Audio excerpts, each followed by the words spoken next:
Hello. So, one of the things that I've been meaning to do, this will be the first of it, is book reviews. I want it to sound better because I'm not really trying to get into the whole booktube thing, but from a therapy perspective.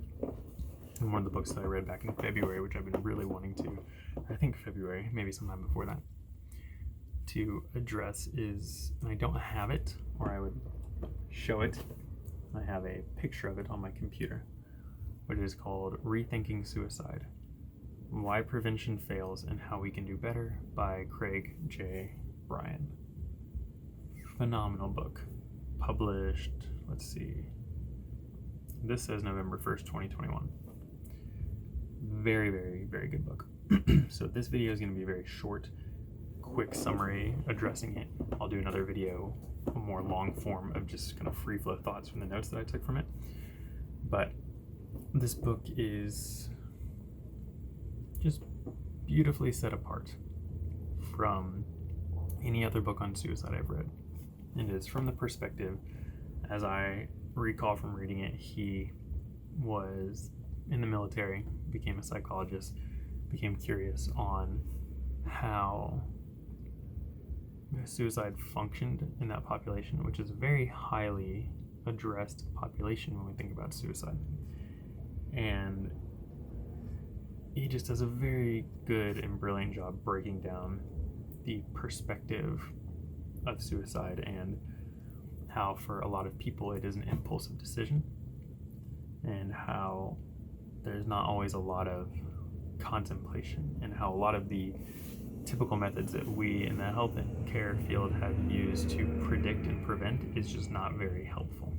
And a lot of the general mental health interventions that we utilize are also not very useful or helpful. So there are still people that, maybe have a more nihilistic perspective and life is meaningless view, and there's more cognitive decision making for suicide. That thing is real, and values do play a role in that for sure, where people will just decide they want to die, similar to people who just want to murder people. Those exist. However, for a large percentage of people, there can be this much more complicated experience with suicide. And this is definitely my, at this point, number one recommendation. I felt strong about it when reading it, and now that I'm months removed, I don't really feel any less about it. It's a fantastic book that I think everyone who's interested in the topic of suicide really needs to read, and I think everyone who is in mental health needs to read this book. Bear in mind, I don't think that's true of most books in mental health. I've said that in a previous video.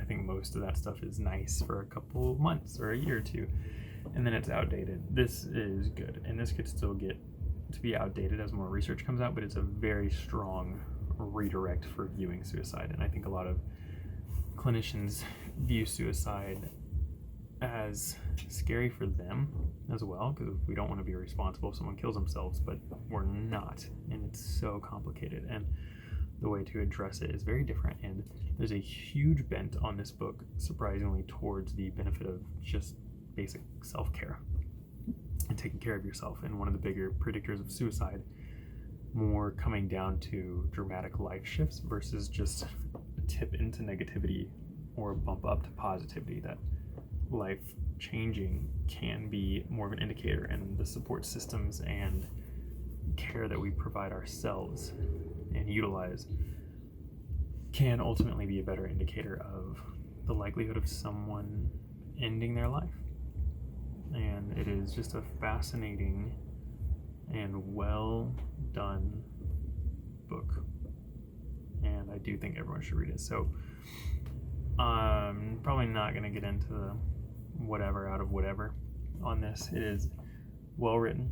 It is narrative in a lot of ways, which I think is super important for nonfiction books to be relatable and approachable to general audiences, as well as clinicians. I mean, super dense stuff isn't necessarily a clinician's favorite thing to read. Some of them, sure.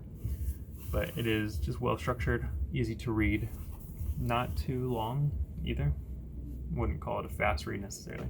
a very informative read, and it mixes storytelling with data pretty well in a way that's pretty understandable. There are definitely times where I was listening to it, I had to pause and go back to get the understanding that I wanted or to get the notes that I wanted, but it's a very approachable book and a very, very, very good book. So big props to Greg J. Bryan for that book, and I think everyone should read it. Rethinking Suicide, Why Prevention Fails and How We Can Do Better.